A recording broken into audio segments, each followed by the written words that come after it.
बिस्मिल्लाहिर्रहमानिर्रहीम। फ़द्दलल्लाहुल मुजाहिदीन अलल क़ाइदीन अजरन अज़ीमा। सदक़ल्लाहु मौलानल अज़ीम। मैंने कुरान मजीद का एक मुख्तसर सा हिस्सा आपके सामने तलावत करने की सआदत पाई है। अल्लाह करीम कबूल फरमाए। इसमें अल्लाह ताला ने राह मौला में जान और माल की कुर्बानियाँ देने वाले और राह मौला में मुशक्क़त करने वाले और अपने तमाम वसाइल के ज़रिए से इस्लाम की हमायत करने वालों की बहुत इज़्ज़त की है और उनकी फजीलत का जिक्र किया है। चूँकि मुसलमानों ने मक्की ज़िंदगी में कुफ़ार के हाथों बहुत अज़ियतें उठाई थी, इसलिए उनके जज्बात उबलते ही रह गए। एक तो ये कि वो तादाद में थोड़े थे, दूसरा ये कि उनके पास माली वसाइल कम थे, और तीसरा ये कि उनमें अक्सर तादाद ग़ुलामों की थी जिनको नबी करीम अलैहिस्सलाम की तरगीब पर कुछ लोगों ने आज़ाद करवाया था। बिलखुसूस उस सिलसिले में हज़रत अबू बकर सिद्दीक़ रदी अल्लाह ताला अन्हु की खिदमत बड़ी यादगारी हैं। हज़रत अबू बकर सिद्दीक़ रदी अल्लाह ताला अन्हु के किरदार में ये बात ख़ास तौर पर काबिल ज़िक्र है कि आपने चोटी चोटी के जो सियासी दानश्वर थे, जो उस वक्त में सियासियात में महारत ताम्मा रखने वाले लोग थे, उनको पकड़ पकड़ के मुतमईन किया और सरकार की बारगाह में आके उन्हें दौलत इस्लाम से माला माल किया।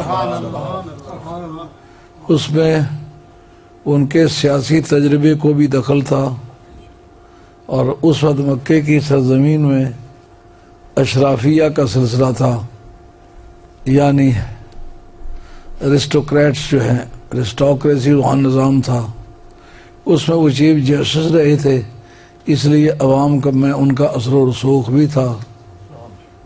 तो इस तरीके से वो मुसलमानों की इब्तिदा हुई, लेकिन वसाइल की कमी न पूरी की जा सकी, क्योंकि पूरी रुए ज़मीन की किसी भी हुकूमत की इस्लाम ने हमायत नहीं की थी, सबकी मुखालिफत की थी, सब मज़ाहिब को बुरा कहा था, क्योंकि उस वक्त खुदा को पूजने वाला खुदा की ज़मीन पर था कोई नहीं।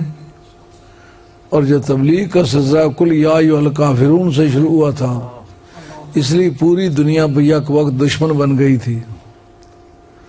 और जिस वक्त के वहाँ उन्हें सिताया जा रहा था, हर एक सहाबी सरकार से गुजारिश करता था, या रसूल अल्लाह हमें इनसे लड़ने की इजाज़त दे। आपने फरमाया ये कबल अज़ वक्त है, अभी वक्त नहीं आया, मैं अपनी कौम को मरवाना नहीं चाहता, बल्कि मसलहत के तकाज़ों को मद्देनज़र रखता हूँ। उस वक्त इस मैदान में उतरेंगे जिस वक्त सामने वाला किनारा नजर आएगा। तो उस वक्त ये सवाल हुआ और इसका जवाब मार्ज़ इल्तिवा में रहा कि आने वाले वक्त में बतलाए गए।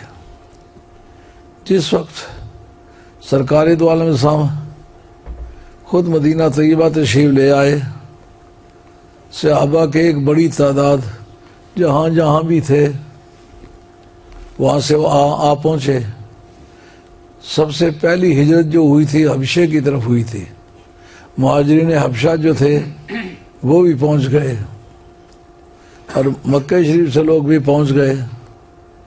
लेकिन इधर कुफार मक्का ने सोचा अब ये वहाँ जाके रहने सहने लगे हैं, जिनमें रहते हैं वो सहरा नवर्द बादिया पैमा जंगलों में रहने वाले कौम है, क्योंकि उस वक्त मदीना शरीफ का नाम था यसरब, यसरब के माने बंजर ज़मीन, और उसके नॉमिनेशन की जो काज थी वो ज़मीन का बंजर होना नहीं था, वो बड़ी सरसब्ज़ शादाब जगह थी।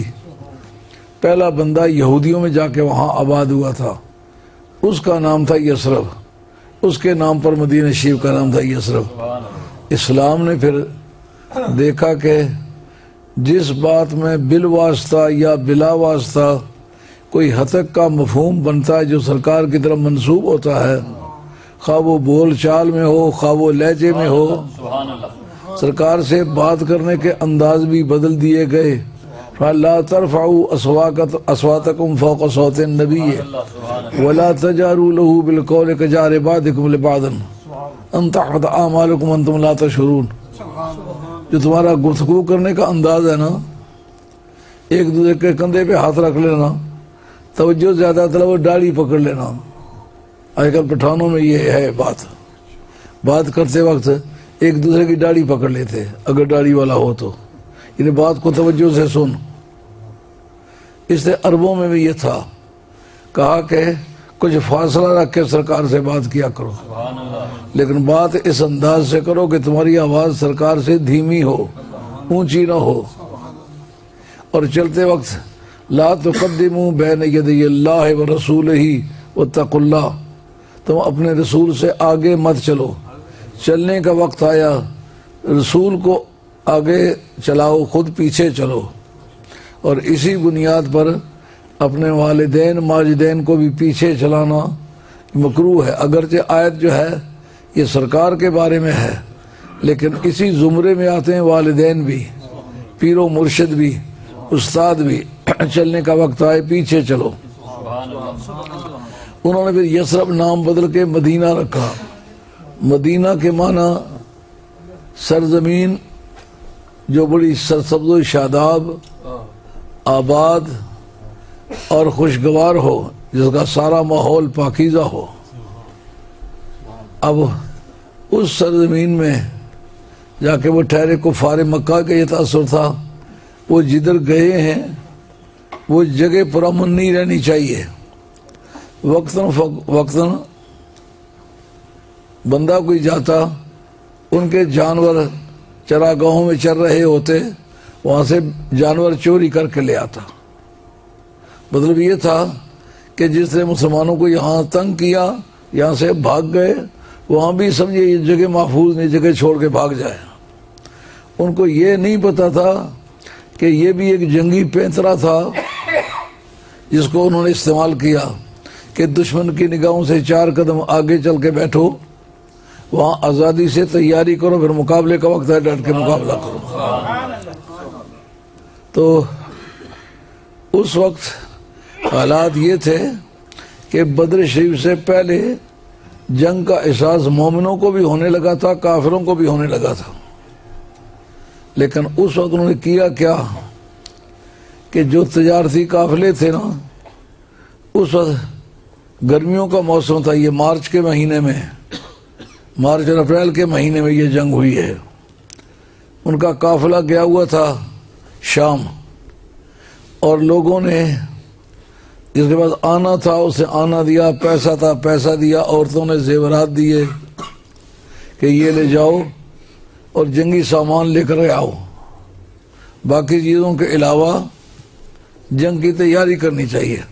बुखारी शरीफ के मतन के अंदर है कि एक मरतबा हज़रत साद रज़ी अल्लाह तआला अन्हु मक्के शरीफ गए, और इनकी कोई यारी थी उमैया इब्न खलफ के साथ ज़माने कुफर में। अब ज़माने इस्लाम में भी वो यारियाँ कायम रहीं, जब तक इस्लामी तालीमात पूरी तरह उन तक कम्युनिकेट की न की जा सकी, उस वक्त तक वो सिलसिला चलता रहा। जब ये वहाँ गए, आजकल ट्रांसपोर्ट ने लिबास सारे एक कर दिए हैं। ये जो हवाई जहाज हैं, आप अगर पाकिस्तान के अड्डे में जाके उतरे, इधर से जाने वाली औरतों और मर्दों के लिबास वहाँ के रहने वाले लोगों से बिल्कुल मिक्सअप हो जाते हैं। एक आदमी जैसा लाहौर के अड्डे पर जिस तरह के पांचे देख के जाता है, मुजफ्फराबाद के अड्डे पर भी उसी तरह के उसने पांचे पहने हुए होते हैं। जो चीज़ अच्छी लगती है सुबह के वक्त आदमी लाहौर आया है, शाम के वक्त मुजफ्फराबाद वापस लौट गया है। अला हज़रत क्या इस तरीके से दूर दस्त मकामात पर जहाँ भी कहीं आना जाना मुसलमानों का था, वहाँ तो उन्होंने कपड़े एक जैसे पहने होते थे, लेकिन उस वक्त कोई रेल नहीं थी, ट्रांसपोर्ट नहीं थी, कार नहीं था, हेलीकॉप्टर नहीं था, जहाज नहीं थे और बसें नहीं थी, पैदल आना जाना था। तो एक दूसरे के लबो लहजे से आशनाई होने के चांसेस बहुत कम थे। हज़रत साद रज़ी अल्लाह ताला अन्हु वहाँ आए, ठहरे उमैया बिन खलफ के पास। दोपहर के वक्त तवाफ करने के लिए गए। अबू जेल ने कहीं भांप लिया कि ये आदमी यहाँ का नहीं है। उनके कपड़ों से, पंचों से, आस्तीनों से, हजामत से पता चलता था। उसने कहा उमैया बिन खलफ से, उन्होंने कहा ये आदमी यसरबी लगता है। वो तंजन आखिरी वक्त तक मदनी नहीं कहते थे, यसरबी कहते थे। मालूम हुआ नीयत का खोटा हो, उसकी जुबान पर खरे अल्फाज नहीं होते। उसका खोटापन जो है अल इनाओ यतरशक में माफ़ी है, बर्तन चलके तो वही बाहर आता है जो उसके अंदर होता है। तो उन्होंने कहा अगर तू इसकी पनाह में ना होता ना तो मैं तुम्हें कत्ल कर डालता। अतः साथ से बातें कही। आपने फरमाया अगर तुम काबे से हमें बंद करोगे ना तो मैं इससे ज्यादा सख्त जगह से तुम्हें बंद कर दूंगा, क्योंकि काबे में कोई पैदावार तो न गले की होती है, न फूलों फलों की होती है, न तिजारती सामान की होती है, न रुपये पैसे की होती है। पैसा कमाते हो शाम से या यमन से। यमन एक गरीब मुल्क है, वहाँ की तिजारत भी गरीबाना होती है, और शाम जो है एक अमीर मुल्क है। तो वहाँ से जो तुम लेकर के आते हो, तुम्हारी ज़िंदगी का बड़ा सोर्स वहाँ है। उस रास्ते को हम नापुरमन कर देंगे। उस वक्त उमैया बिन खलफ कहा कि ये इस वादी का चीफ है, इसके साथ इतनी तलखी से बात न करो। अब ना मैं जानता हूँ इसको, ये कौन है, मेरा नाम भी साद है। घर जाकर उसे बतलाते हैं कि नबी करीम ये बुखारी का मतन है। मैं हैरान हूँ जो बुखारी पढ़ते पढ़ाते हैं और सरकार के इल्म गैब का इनकार करते हैं। उसको बतलाने लगे कि तुम्हें पता नहीं है, सरकार ने फरमाया अनकरीब एक जंग होगी जिसमें उमैया बिन खलफ मारा जाएगा। उसने ये नहीं कहा कि ये सरकार ने तुक तखमीने से बात कही होगी। उसने फौरन पूछा किस जगह मारा जाएगा, कब मारा जाएगा, वो लड़ाई कहाँ होगी। इसका मतलब यह काफिर काफिर हो के ये जानते थे कि नबी गैब जानता है। हदीस पर किसी तरह का कोई इल्जाम नहीं, न किसी रावी पर इल्जाम है, न निसियान का, न वज़ा का कि ये मनगढ़ंत बातें करता है। नहीं, अकाबिर सहाबा में से हज़रत साद मशाइर उम्मत में से। ये एक उसूल हदीस का कायदा है, मशाइर उम्मत से जो हदीस ली जाती है बगैर जरो तादील के काबिल कबूल होती है। ये मशाइर उम्मत में से, उम्मत के मशहूर लोगों में से है। फौरन पूछता कब, कहाँ, किस तारीख को, किस एरिए में। यानी उसका पूरा यकीन हो गया कि मेरी मौत जो है वो कत्ल से होनी है और जंग में होनी है और मुसलमानों और काफिरों के दरमियान जंग होगी। इस बारे में वजह विजिलेंट हो गया। उसका पूरा ध्यान हो गया कि मेरी मौत के दिन करीब आ गए, मैं मारा जाऊंगा, लेकिन मारा जाऊंगा लड़ाई में और मुसलमानों की तलवार से मारा जाऊंगा। ये पूछ पूछ के खाने तक वो पूछता ही चला गया, वापसी अलविदा कहने तक भी पूछता ही चला गया। टाइम नहीं बतलाया, डेट नहीं बतलाई, इलाका नहीं बतलाया, किस जगह मारा जाऊंगा। जब ये अबू सुफियान उस वक्त काफिर थे, ये गए हुए थे शाम तजारत के लिए और असलहा जंग खरीदने के लिए। इनकी वापसी की इतला मदीना शरीफ में मौसूल हुई। सरकार के सहाबा ने राय दी, या रसूलल्लाह, जब हमारी जानें इनसे महफूज नहीं, माल महफूज नहीं, जानवरों को ये हाँक के ले जाते हैं, तो ये बंदा जा रहा है, इसको अगर पकड़ लिया जाए तो सारी शरारत की जड़ ये आदमी है। और फिर वो काफिले में सामान इतना होगा कि जंगी जरूरतें सारी उससे पूरी हो जाएंगे। तैयारी की, चलने लगे। चलते हुए तादाद काफ़ी ज़्यादा थी, लेकिन रास्ते में से मुनाफिकीन जो थे, कोई कहे मेरी बेगम बीमार है, कोई कहता मेरी खुद तबीयत अच्छी नहीं, कोई कहता मुझे तबखीरे मैदा है, कोई कहता मेरे सर को दर्द है। हज़ारों बहाने बनाए, लेकिन मकसद ये था कि उस लड़ाई में हम शरीक नहीं होना चाहते। तो मुनाफिकीन सरकार के ज़माने में जब थे, तो इस ज़माने में मुनाफिकीन होने में क्या दिक्कत है? खैरुल कुरून करनी, जो सबसे अच्छा ज़माना है, उसमें मुनाफिकीन है, और सबसे बड़ा मुनाफिक उसी दौर में हुआ है। आजकल हम समझते हैं बुग़्ज़े अहले बैत के मरीज़ हैं, ये मुनाफिक क्यों नहीं है? मुनाफिक ज़ाहिर नहीं हुआ करता। सरकार के ज़माने में भी ख़ास एक वक्त आया, ग़ज़वा तबूक से वापस आए तो सरकार ने जुमे के दिन ऐलान किया, तू मुनाफिक है चला जा, तू मुनाफिक है चला जा। वो सरकार को तो गैब का इल्म है, इसलिए वो जानते हैं इसके सीने में ईमान नहीं है। ज़ुबान से ईमान का जिक्र करता है, कुरान का जिक्र करता है, इस्लाम का जिक्र करता है, नबूवत का जिक्र करता है, लेकिन इसके दिल में कोई इस्लामी तमन्ना ही नहीं, कोई इस्लामी सोच ही नहीं। वो 313 के हेर फेर में वो आदमी जुमे वाले दिन निकाले, दाढ़ियाँ थीं, कुर्ते लंबे पहने हुए थे, अरबी बोलते थे, वज़ू किया हुआ था, नमाज के लिए आए थे। ऐन मस्जिद नबवी से सरकार ने उनको मुनाफिक कह के निकाला। इस वक्त सहाबा से बुग़्ज़ रखने वाले लोग, उनकी पेशानी पर नहीं लिखा हुआ, लेकिन हमारे नज़दीक उनका इस्लाम किसी तरह जस्टिफाइड नहीं है। सरकार के बुग़्ज़ के जो मरीज़ हैं, मगर जिन्होंने हाथ मिलाया उसका बुग़्ज़ अगर ईमान नहीं छोड़ता, जो सरकार की बॉडी से पैदा हुए हैं उनका बुग़्ज़ किस तरह ईमान छोड़ता है? सरकार ने जनाब अली मुर्तज़ा को फरमाया कि ला युहिब्बुका इल्ला मोमिनुन, तुम्हारे साथ प्यार वही करेगा जो सही ईमान रखता है। वला युबग़िज़ुका इल्ला मुनाफिकुन, तेरे साथ बुग़्ज़ वही रखेगा जो मुनाफिक है। और ये तमाम आलुल्लाह ने लिखा है कि हज़ूर की आले बैत जो है वो कौन कौन है? अली व फातिमा। कल भी आपके सामने मैंने यह वाला पेश किया था। अली व फातिमा तो वल हसन वल हुसैन व मन तनासल मिनहुमा हत्ता तक़ूम अस्साअ।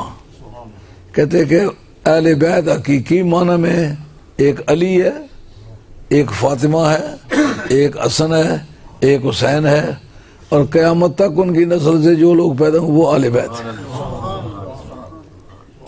तो अब मुनाफ़िक़त में क्या दिक्कत है? नमाज भी साथ पढ़ेंगे, नमाज में कहेंगे अल्लाहुम्मा सल्ली अला मुहम्मद वाला आले मोहम्मद। एक को भी बीच में से निकाल के अगर आप दरूद पढ़ दें, नमाज नहीं हुई, क्योंकि ये मुनाफिकीन की अलामात में से आए। एक मकाम पर कैंप लगाया, सरकार का मिजाज जहानत देखिए कि सरकार ने अंधाधुंध उन का मुकाबला नहीं किया। जिस वक्त अपने चंद साथियों को भेजा, 3 दोस्तों को, कि जाके पता करो, उनका 3 ऊँट सुबह ज़िबा होते हैं, 3 ऊँट शाम होते हैं। सरकार फरमाते हैं तुम्हारा एस्टीमेट क्या है? साहब ने कहा 1000 से बंदे ज़्यादा मालूम होते हैं, क्योंकि 3 ऊँट जो है एक वक्त में अगर खा जाएं तो बंदा 1000 से ज़्यादा है। अब पहले तो एक काफिला समझ के उस पर हमले के इरादे से आए थे, अब एक पूरी आर्मी की आर्मी है। उन्होंने बताया कि या रसूलल्लाह अबू सुफियान तो मंजिल पर पहुंच गया, वो महफूज है। ये उसके अमायत में जो आर्मी आई है, पूरा अरब टूट के आ गया। अब सरकार पूछते हैं बताओ तुम्हारी राय क्या है? अब बोलने वालों में पहले यही साद बोले। इन्होंने कहा या रसूलुल्लाह सल्लल्लाहु अलैहि वसल्लम, हम आपके गुलाम हैं, हमारे जान और माल आप पर कुर्बान हैं, हम किसी तरह पीछे नहीं हटेंगे। इससे सरकार की काफ़ी तसल्ली हुई, लेकिन ये बनी और समझते थे। इनके धड़े के कुल 60 आदमी थे जो उस जंग में शिरकत के लिए आए थे, लेकिन वहाँ का जो ज़्यादा वेट था वो बनी खजरज का था। ये रईसुल मुनाफिकीन जो है ये भी उसी कौम का आदमी था, लेकिन उसमें चोटी के आदमी थे हज़रत साद बिन उबादा रज़ी अल्लाह तआला अन्हु। उस वक्त हज़रत मिक़दाद बिन अल असवद बोले, कहने लगे या रसूलल्लाह वो सामने सहरा सीना नजर आता है जिसमें मूसा अलैहिस्सलाम की वो कौम जिन्होंने 40 बरस मन्नो सलवा खाया था। हैं? हमने देखे कि वो वहाबी मौलवियों का नाश्ता हलवा पूड़ी से, को किसी सबब से मुझे चंद दिन किसी वहाबी मस्जिद में नमाज पढ़ने का मौका मिला, देखा कि सुबह के वक्त हम होटल में जाके नाश्ता करते हैं, उनके सामने हलवे और पूड़ियों के ढेर लग जाते हैं और दुनिया भर का वहाबी इकट्ठा हो जाता है। तो ये सारी जिंदगी हलवे पूड़ियाँ खाने वाले हैं, आज पाकिस्तान पर बुरे दिन हैं, बजाय इसके कि पाकिस्तान की हमायत करें, मुखालिफिन के साथ होकर के पाकिस्तान को जरूर पहुँचा रहे। तो ये हलवा खाने वाली कौम वहाँ भी मौजूद थी, हर मामले में आगे आगे नंबरदारी करता था, लेकिन अंदरूनी तरफ हर वक्त वो हजूर को नुकसान पहुँचाने की तदबीर सोचता था। हजरत मिकदाद बिन अल असवद ये शुरू में लोग मुसलमान हुए, ये गालिबन दूसरे तीसरे साले नबूवत में ये मुसलमान हुए थे। ये जनाब हैदर करार को अफजल जानने वाले लोगों में से थे। इसका जिक्र शाह अब्दुल हक साहब मुहद्दिस देलवी, हमारा सबसे ज़्यादा काबिल इत्माद आदमी सरजमीन हिंद में शाह अब्दुल हक मुहद्दिस देलवी है। उनकी सबसे पहली किताब जो अकीदे पर उन्होंने लिखी उसका नाम है तकमीरुल ईमान। आला हज़रत फाज़िल बरेलवी ने सबसे पहली जो तहरीर की है वो इसका हाशिया लिखा है। उसके मतन के अंदर ये मौजूद है कि हज़रत मिक़दाद रज़ियल्लाहु अन्हु उन मशहूर सहाबा में से जो हज़रत मौला मुर्तज़ा को बरमला तौर पर सबसे अफजल मानते थे, और इसका जिक्र अबू बकर बाक़िलानी ने भी किया है। अबू बकर बाक़िलानी मज़हब अशरी के नामदार आदमी है, सन वफ़ात उनका 403 है, और इनकी मुलाकात अबुल हसन अशरी से भी हुई है। ये भी अशरी मज़हब के हैं, लेकिन वो कहते हैं मसला मुफाजला जो है, कौन किस से अफजल है, का सरकार के ज़माने में हरगिज़ फैसला नहीं हो सका, साहबा के ज़माने में हरगिज़ फैसला नहीं हो सका, इजमा तो बजाय खुद कोई फैसला ही नहीं हो सका। ये मसला इज्तिहादी है, जिसके पास जो दलील आई उसके मुताबिक उसने राय कायम कर ली। ये कहने लगे या रसूलुल्लाह सल्लल्लाहु अलैहि वसल्लम जिन्होंने 40 वर्ष हलवे खाए थे और बटेर खाए थे, आज दुश्मन की सरहद पर खड़े होकर कहते हैं फज़ब अंता व रब्बुका फ़क़ातिला इन्ना हाउना क़ाइदून, तुम जाओ, तुम्हारा खुदा जाए, जाके लड़ो और हम तुम्हारा तमाशा देखेंगे। खुदा किस तरह लड़ता है, तुम किस तरह लड़ते हो। और जिन्होंने फ़िरौन को डूबते देखा था, जिन्होंने बैर अखमर को क्रॉस करते वक्त देखा था, उसकी ज़मीन खुश्क है, पानी फटा है, कीचड़ नहीं है, नीचे गुजर के आ गए, कोई रुकावट रास्ते में पेश ना आई, लाठी से समुद्र फटते हैं, ये तमाशा वो देख चुके थे। आगे 9 मरतबा अजाब आया था फ़िरौन पर, मूसा अलैहिस्सलाम के कहे से वो अजाब टला था, ये मनाज़िर वो देख चुके थे। जो इतनी बातें देख चुके हैं उनको क्यों यकीन नहीं आया। कई लोग थे यहाँ में जब आया तो बहुत सारी मुश्किलात ऐसी हुई, हज़रत गौस पाक अली जनाब रहमतुल्लाह की बरकत से मैंने कुछ तदाबीर की, अल्लाह ने उनको हल कर दिया, लेकिन इसके बावजूद भी वो मुखालफत में डटे रहे। मुझे याद आए वो दिन बनी इसराइल के, जब उन्होंने 9 मरतबा फ़िरौन को अजाब आते देखा, वो आके हज़रत कहते लाइन कशफ था अन्नर रिज्जा लनुमिनन्न बिका वलनुरसिलन्न माअका बनी इसराइल, अगर तू हमारी ये तकलीफ दूर कर दे, लइन कशफ था अन्नर रिज्जा, अगर ये तकलीफ ये अजाब तू दूर कर दे तो लनुमिनन्न लका वलनुरसिलन्न माअका बनी इसराइल, हम तुझ पर ईमान भी ले आएंगे, बनी इसराइल को भी आज़ाद कर देंगे। लेकिन फ़िरौन और फ़िरौनियत सारी मूसा अलैहिस्सलाम के सामने 9 मरतबा झुकी। ऐ फ़िरौन तू कितना ही बुरा इंसान है, मगर उन बेईमानों से तू अच्छा है कि जो कहते हैं नबी तिनके तोड़ के 2 नहीं कर सकता।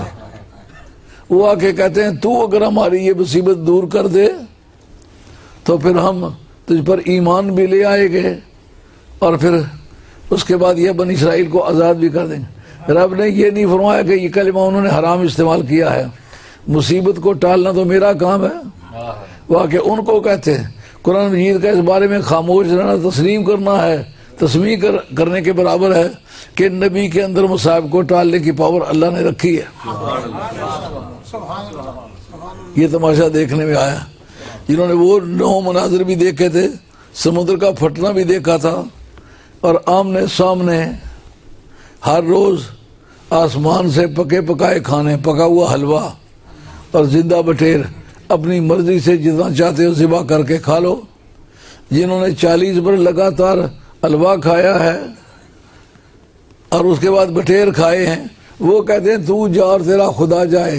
हजरत मिकदाद कहते हैं या रसूलल्लाह, ना हमने हलवा खाया है ना हमने बटेर खाए हैं, हमने तो जिंदगी में गम खाए हैं, मुसाफरत देखी है, लेकिन तलवार की धार पर रक्स करके दिखाएंगे, दुनिया देखेगी। हम अर्ज करेंगे या रसूलल्लाह आप भी देखें, आपका खुदा भी तमाशा देखे, लड़ने का काम मर्द के बच्चे हुए हम करके दिखलाएंगे। लेकिन असल मुराद सरकार का रेफरेंडम करने का मकसद ये नहीं था कि हम इस वक्त पूछना चाहते हैं लड़ें या ना लड़े, मतलब ये कि जिनकी ज्यादा तादाद है वो एग्री करते या नहीं करते। ज्यादा तादाद 170 आदमी अकेले हज़रत साद बिन उबादा का था, जिनको बाद में बड़ा सख्ती से नजरअंदाज किया गया। वो खड़े हुए, उनका या रसूलल्लाह गालिबन आपकी मुराद हमसे है, क्योंकि 60 आदमी उनके थे और 80-86 के हेर फेर में मुहाजिरीन थे, और 170 आदमी अकेला हजरत साद बिन उबादा का था। वो खड़े हुए, उनका या रसूलल्लाह ये जो सामने समुद्र की मौजें नजर आ रही हैं, इनसे लड़ने का नतीजा तो स्वाय हलाकत के कुछ नहीं हो सकता ना। लड़े तो जीत भी सकता है, हार भी सकता है, लेकिन समुद्र की मौजों से टक्कर ले तो स्वाय हलाकत के क्या हो सकता है। आप हुक्म देखें, तजुर्बा करें, आपकी पहली आवाज पर हम अगर समुद्र की मौजों के गले ना पड़ जाए तो हमारे के बच्चे ही नहीं है। दुनिया देखेगी, लड़के दिखाएंगे। इनको अगर कोई कहे ये मुजतहिद नहीं थे, इनके इख्तलाफ से इजमा पर कोई असर नहीं पड़ सकता। जिससे सरकार पूछे तेरी क्या राय है, उसके मतलब ये कहना कि वो मुजतहिद नहीं था। अगर मुजतहिद नहीं था सरकार ने पूछा क्यों है? रेफरेंडम के वक्त पूछना मुजतहिदीन से होता है, यानी जो किताबुल्लाह सुन्नत रसूलुल्लाह का कामिल और मुकम्मल इल्म रखते हैं, जो उसमें से हुक्म जो है वो इस्तिंबात इन्फर कर सकते हैं, हुक्म निकाल सकते हैं, उनको मुजतहिदीन कहते हैं। रात भी इस पर गुफ्तगू गुजरी है कि 500 आयात अहकामुल कुरान से जो ताल्लुक़ रखती हैं, 5000 अहादीस जो हुक्मों से ताल्लुक़ रखने वाली हदीसें हैं, इन सब का इल्म रखे और जो उससे लाख अखज़ करने के कानून है वो सारे उसके अंदर टिप ऑफ फिंगर हों, सरफो नाफ के कायदे उसके तैयार हों। मालूम मुजतहिद वो आदमी है जिसकी ये अहलियत है। उससे पूछते हैं, जिसे सरकार ने पूछा बता तेरी क्या राय है, इसका मतलब सरकार ने ये बतलाया कि अगर हमारा ये इजमा हज़रत साद बिन उबादा की शमूलियत के बगैर मुकम्मल नहीं होता तो और किसका इजमा जो है वो इसके शमूलियत के बगैर मुकम्मल होगा।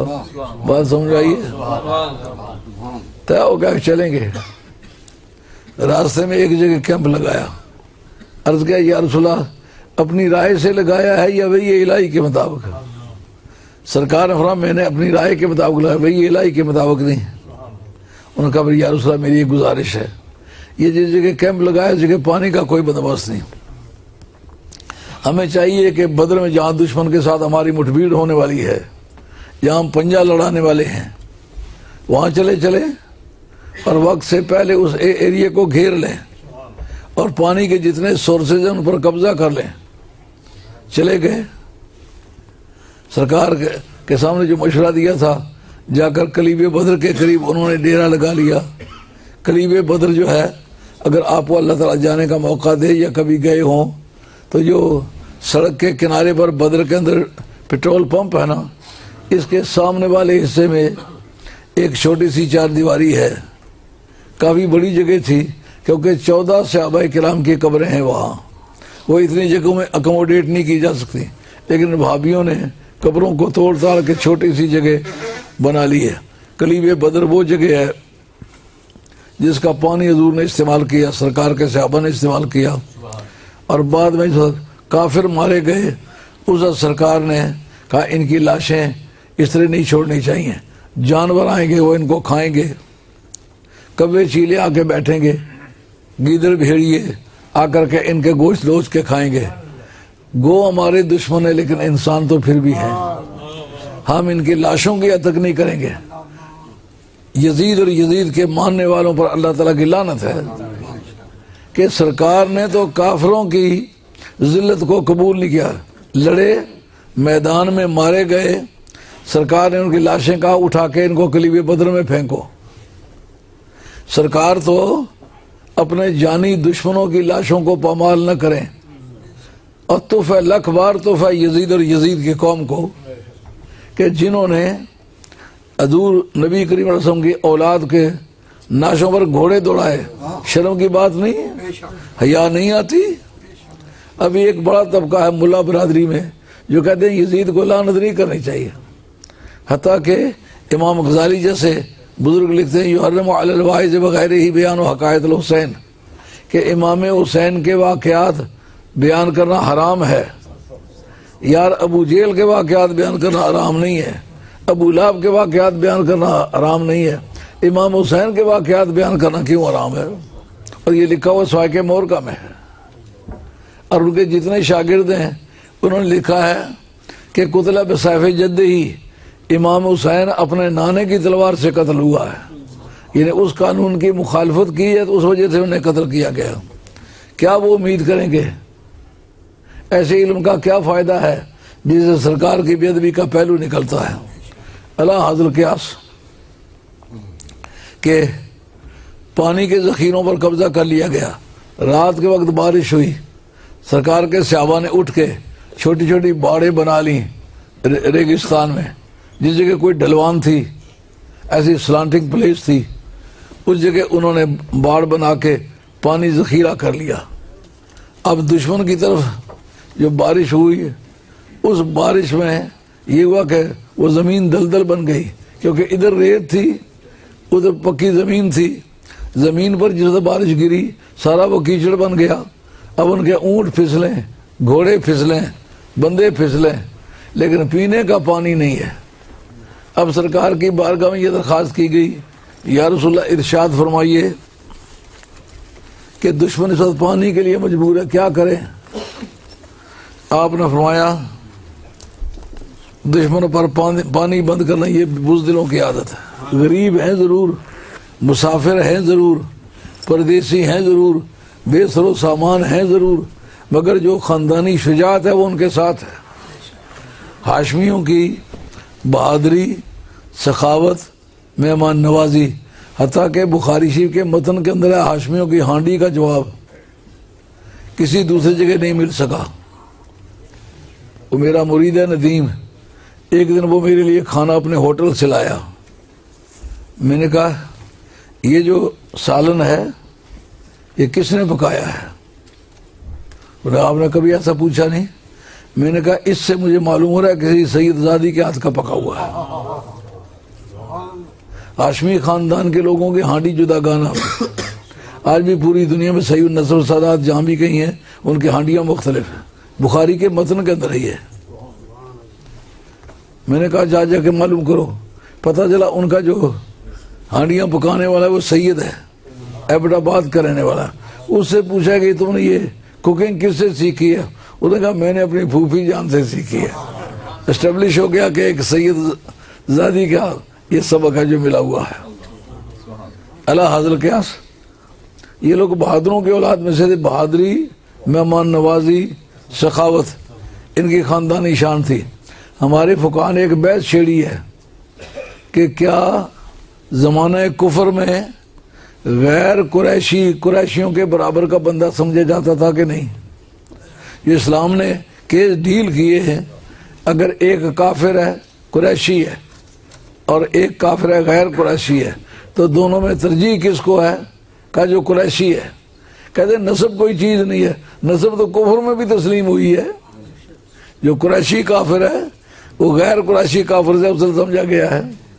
अगर किताबें पढ़ते, उनका मुताला करते, अल्लाह ताला खैरत और हया अता फरमाते, तो फिर तो कोई मुश्किल काम नहीं था।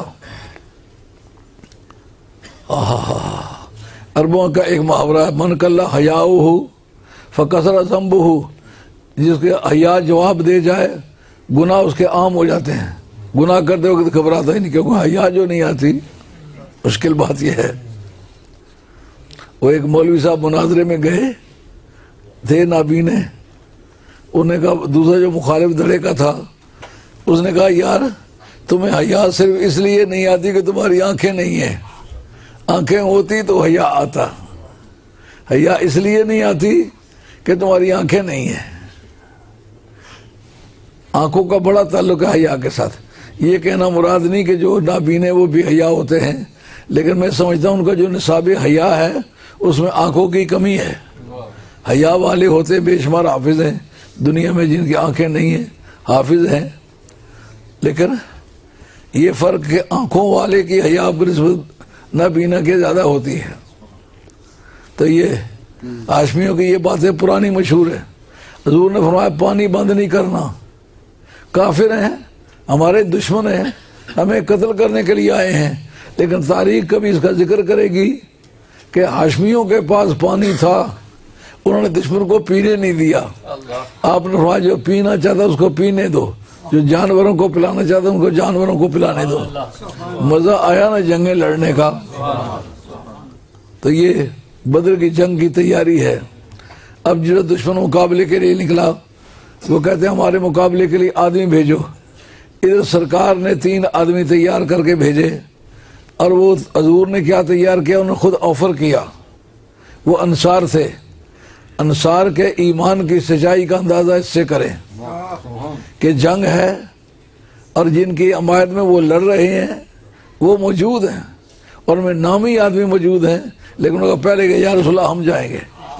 हमने ये वादा किया था जिस चीज से हम अपने आप को, अपने आल औलाद को, अपने जान माल को बचाते हैं, आपको भी बचत मुहैया करेंगे।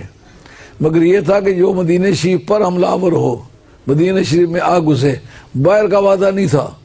लेकिन मोहब्बत में सच्चाई हो तो फालतू जिम्मेदारियां भी मोहब्बत कबूल कर लेती है। अब जनाब इधर से 3 मुजाहिदीन गए अंसार में से, इसीलिए सरकार ने फरमाया आले मदीना का ईमान इतना साफ सुथरा और पुख्ता है, अगर एक आदमी का ईमान पूरे अरब पर तकसीम कर दिया जाए, एक आदमी के ईमान से पूरा अरब बख्शा जा सकता है। ये वो लोग हैं। जब मुकाबले में गए तो वो भी आगे मक्के के रहने वाले थे, कुरैश खानदान के आदमी थे। कुरैश अपने आप को बहादुर समझते चले आए थे। ये इस्लाम ने आकर उनका नशा उतारा था, नहीं तो समझते थे हमारे जैसा दुनिया में कोई है ही नहीं। अब पूछा नाम क्या, कौन हो? उन्होंने बताया हम मदीने के रहने वाले। उनका हम किसी यसरवी से नहीं लड़ना चाहते, हम आले मक्का के जो लोग आए हुए हैं उनसे लड़ना चाहेंगे, जो बहादुर हैं, जिनकी बहादुरी मशहूर है, जिनके साथ हमारी टक्कर चली आ रही है, उनसे लड़ेंगे। उधर सरकार ने बदर की जंग में सबसे पहले जिसका नाम लिया वो अली मुर्तज़ा है। अब अली का नाम मुआफिक नहीं पड़ता। इसकी क्या वजह है? ये सिर्फ अपनी मुनाफिकत जाहिर करने के लिए। अगर उस वक्त अली को बुरा समझने वाला मुनाफिक था, तो आज अली को बुरा समझने वाला मुनाफिक क्यों नहीं है? लेकिन उसकी मुनाफिकत का ऐलान हम नहीं कर सकते, हम गैब नहीं जानते। सरकार गैब जानते थे, सरकार ने उनका ऐलान किया था। राकुम या अली, अली खड़े हो जाओ। अली मुर्तज़ा कहते लब्बैक या रसूलल्लाह, हाज़िर बदनवाज। और कुम या हमजा, हमजा तुम खड़े हो जाओ।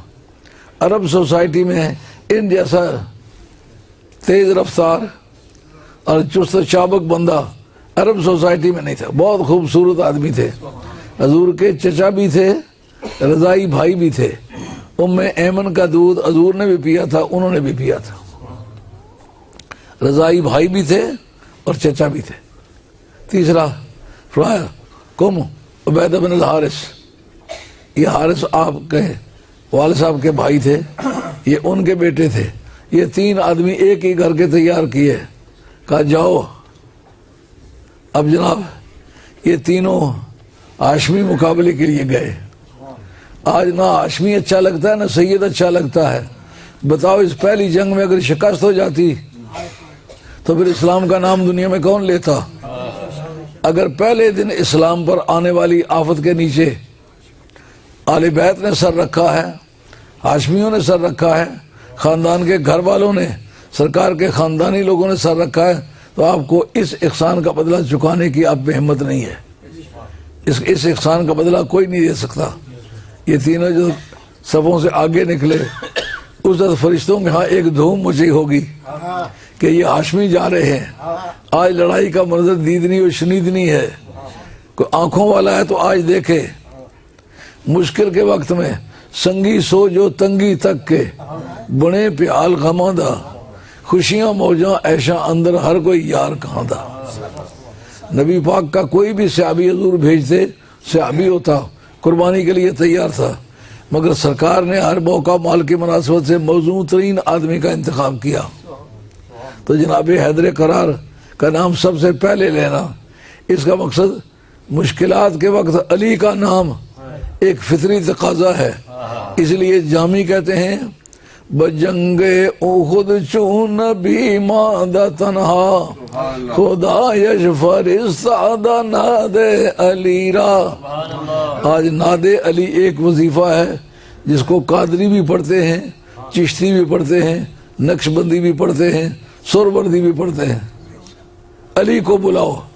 कहते हैं जिस वजह नबी करीम अलैहिस्सलाम को तन्हा छोड़ दिया गया, उस वक्त आपने आपकी तरफ वही की कि अली को क्यों नहीं बुलाते हो। फजाइल सहाबा में हजरत इमाम अहमद बिन हंबल ने बयान किया है। कहते हैं सैयदा आयशा इस हदीस की राविया हैं। कहते हैं जो भागे हुए लोग थे उनमें पहला बैच जो वापस आया उनमें हजरत अबू बकर सिद्दीक रज़ी अल्लाह अन्हु थे। कहते हैं मैंने देखा कि नबी पाक अलैहिस्सलातु वस्सलाम के पास इंदहु रजुलन युकातिलु दूनहु, मैंने उनके पास एक मर्द देखा जो सरकार की हिफाजत में लड़ रहा था। 50 घुड़सवार थे जिनमें अकेला आदमी था। उनका जवाबी कार्रवाई है।